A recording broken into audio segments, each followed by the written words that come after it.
What's up, guys? Welcome back to the broadcast. Yes, I love saying that, and I actually have to go take a piss now. I should have done that before I started the camera, but yeah, I'll be right back. Alright, I'm back. Sorry. On this week's episode, it's all about upcoming PC game releases. The free-to-play version of WildStar is close to launch. The release date of Mighty No. 9 has been postponed.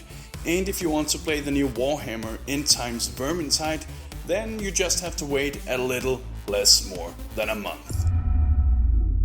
So, as some of you guys already know, WildStar is going free to play, and since the developers haven't given up on the game, they are adding tons more stuff you guys can do and improvements to the game. WildStar Reloaded, as it is now called, includes major changes such as new character creation system and intro experience. You're going to see improvements to dungeons, which in my opinion are already pretty damn good.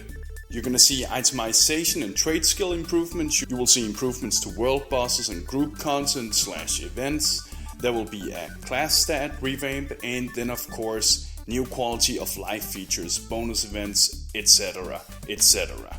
And yes guys, you can experience the whole game or everything that it has to offer with a free-to-play account.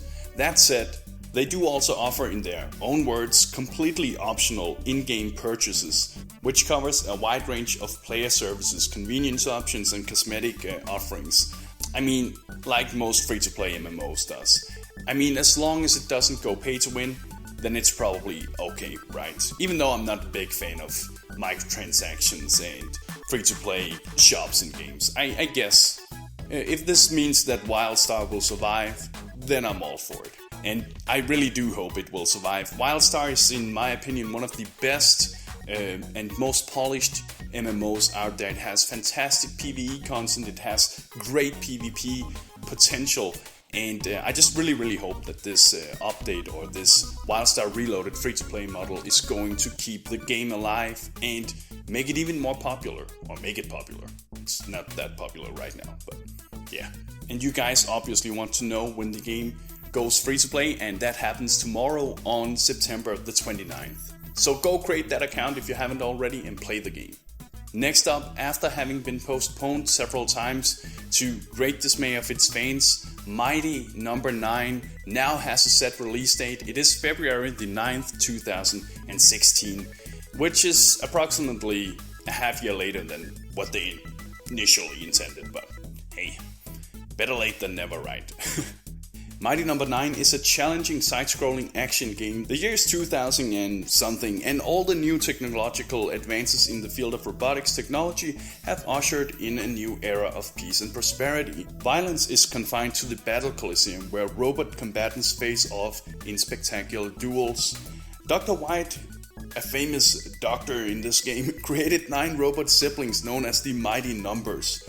These were the most popular and powerful team of robots in the Battle Coliseum, and always in the top ranks. But during one competition there was a cyber attack infecting them with a computer virus, causing them to become crazed and rampant. You play as Beck, the 9th in a line of powerful robots, and the only one not infected by the mysterious computer virus that caused mechanized creatures over the world to go berserk.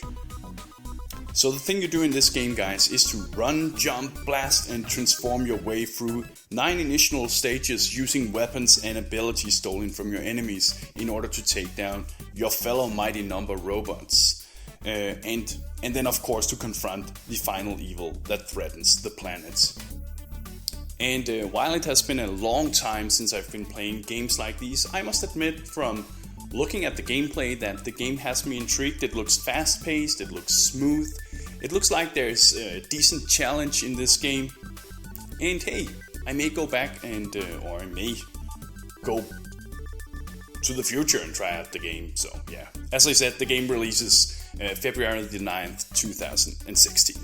Next up, if you are a fan of the Warhammer universe, then you are most likely aware that Warhammer The End Time Vermintide is pretty close to being released.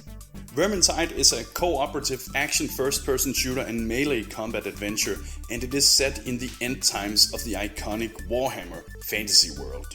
The game takes place in and around Ubersreich, or maybe Ubersreich, a city overrun by Skaven or Skaven. I'm really not too sure about those pronunciations, sorry.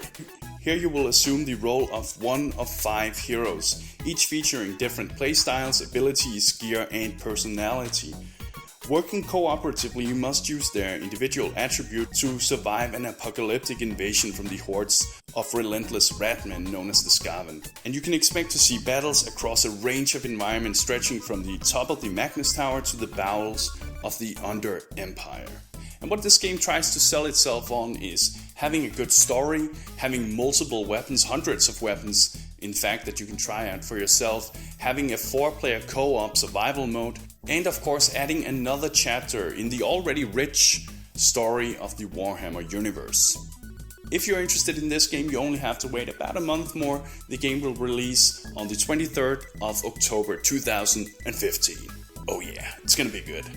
And that's it for today's Cast Bros. Before we end, I want to know which of these games are you mostly interested in playing for yourself? And also, do you think that WildStar going free to play, is that going to be its salvation, or will it die out like many other free to play MMOs out there on the markets? Anyway, that's it. Remember to subscribe for more gaming news. Thank you for watching, and bros, do you even nerd?